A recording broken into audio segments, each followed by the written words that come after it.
दोस्तों नमस्कार। मैं हूं Vinod Kumar Kove. Voice of Adivasi channel पर आपका स्वागत है। तो दोस्तों, डीलिस्टिंग होना बेहद ज़रूरी है। डीलिस्टिंग सिर्फ ईसाई या फारसी या इस्लाम में धर्मांतरित हुए लोगों के लिए नहीं, स्वघोषित धर्म का निर्माण करके रूपांतरित जो हुए हैं, जो धार्मिक बने हैं, इनका भी डीलिस्टिंग होना चाहिए। Actually scheduled tribe, it's scheduled tribe only, not scheduled religion. Scheduled tribe यानी कि जातियों का समूह है भाई, वो एक जनजातियों का समूह है, रिलीजियन का समूह नहीं है। जो रिलीजियन में चला गया, जो रिलीजियन अपने आप को रिलीजियस बनवा लिया, ये लोगों का शेड्यूल्ड ट्राइब में क्या जरूरत है। जब तक आप हिंदू में हो, हिंदू व्यवस्था में हो, तब तक आपके लिए जाति है। जैसे ही तुम बाहर चले गए, आपको जाति नहीं रहेगी, क्योंकि आपका रिलीजन हो गया। रिलीजन में जाति वाति कुछ नहीं रहता। जो संस्कृति है, संस्कृति में जाति अलग अलग, छोटे छोटे कबीले, हर लोगों को अपना अपना तरीका, अपना अपना सब कुछ रहता है। रिलीजन में जाने के बाद एक स्टैंडर्ड नियमावली निकल के आती है।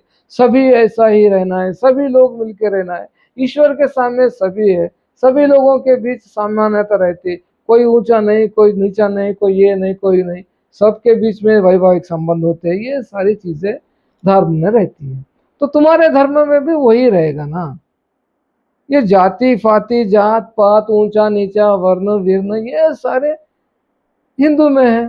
तो जो हिंदू में रहेगा तो जात रहेगी। जब जिसके लिए जात रहेगा तो वो जनजाति में रहेगा, जिसके लिए जात नहीं है वो बाहर चले जाएगा ऑटोमेटिकली। तो डीलिस्टिंग सिर्फ जो धर्मांतरित लोग हैं उनके लिए नहीं, डीलिस्टिंग उन लोगों के लिए भी है जो स्वघोषित धर्म में रूपांतरित हुए हैं, जो नए नए धर्म निकल के आ रहे हैं। उन सारे लोगों के धर्म कोड दे दो और उनको सभी जनजाति से बाहर कर दो। भाई, ये तेरा धर्म है, अब तू सभी धर्म से समान बन गया, तू जनजाति में नहीं रहेगा। तो तुझे फिफ्थ शेड्यूल, पैसा, एट्रोसिटी जैसे प्राविधान नहीं मिल सकते। अब पैसा किस लिए दिया जाता है?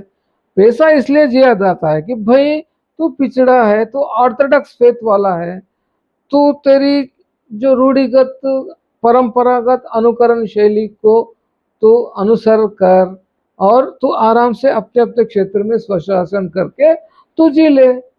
स्वशासन का मतलब सिर्फ प्रशासनिक व्यवस्था नहीं, उसमें धार्मिक व्यवस्था भी रहती है। तो इस तरह से जी ले। मगर तू कंप्लीटली रिलीजियस बन गया, एक मॉडर्न कॉन्सेप्ट तेरे में आ गए, तेरे में किसी तरह का रूढ़ित्व नहीं रह गया, तो फिफ्थ शेड्यूल तेरे लिए किस लिए? तुझे डीलिस्टिंग करके करेंगे। हाँ, दूसरे भी आदिवासी लोग हैं जो पिछड़े हुए हैं, जिनको एसटी की जरूरत है, एससी स्टेटस की, उनको इसमें लाएंगे। जो हिंदू रहेगा उसको जाति रहेगी, और जिसके पास जाति है वो डेफिनेटली हिंदू रहेगा। और जातिगत आरक्षण उसको मिलेगा जिसके पास जाति रहेगी। Is that clear? ये चीजें अब जाएंगी सुप्रीम कोर्ट में। अब जाओ वहाँ करो। इसलिए मैं मेरे आदिवासी लोगों से भी करता हूँ कि धर्म विर्म का छोड़ो, जाति में रहो, जनजाति का फायदा उठाओ, शिक्षा प्राप्त करो, रोजगार अच्छी तरह से करो, और विकास की ओर बढ़ो। ये मेरा कहना है। तो दोस्तों, कुछ लोगों का इतना बड़ा कीड़ा चढ़ गया है कि वो लोग अभी मानने के लिए तैयार नहीं है। अब कुछ एरियाज है जो धर्मांतरित हो गए, और हजारों चर्च वहां पर ऑलरेडी बन चुके हैं। तो इन सारी चर्चों के ऊपर रिवीजन होना चाहिए।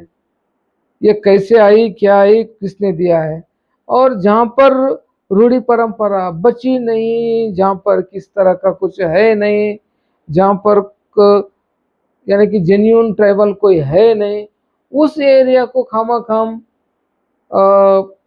पांचवी अनुसूची में और छठवीं अनुसूची में रखना क्यों, और दूसरे धर्मों को प्रोपोगेशन करने देना क्यों? एक्चुअली पैसा जैसे चीज, फिफ्थ शेड्यूल जैसे चीज, उसको तेरी रूढ़िगत शैली को तो अनुकरण कर, और तू किसी तरह का एक्सप्लॉयटेशन ना हो और प्योर जी ले।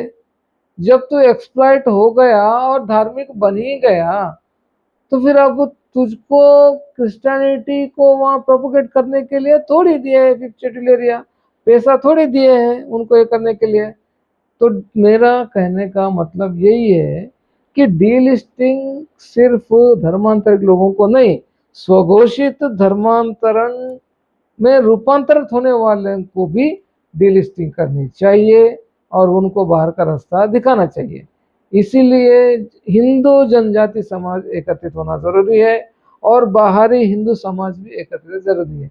हजारों वर्षों से आ रही है कुछ परंपराओं को, कुछ फैब्रिकेशन को, कुछ तोड़ने के लिए कुछ शक्तियां अपने ही लोगों को उचकाकर अपने ऊपर ही वो लड़ाई करने के लिए भेज रहे हैं। इनको बाहर का रास्ता दिखाना जरूरी है, वरना देश नहीं बचेगा।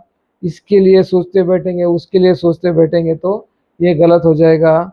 मेरी मानिए, मेरा साथ दीजिए, अपन लड़ाई लड़ते हैं। तब तक के लिए आज्ञा दीजिए। नमस्कार।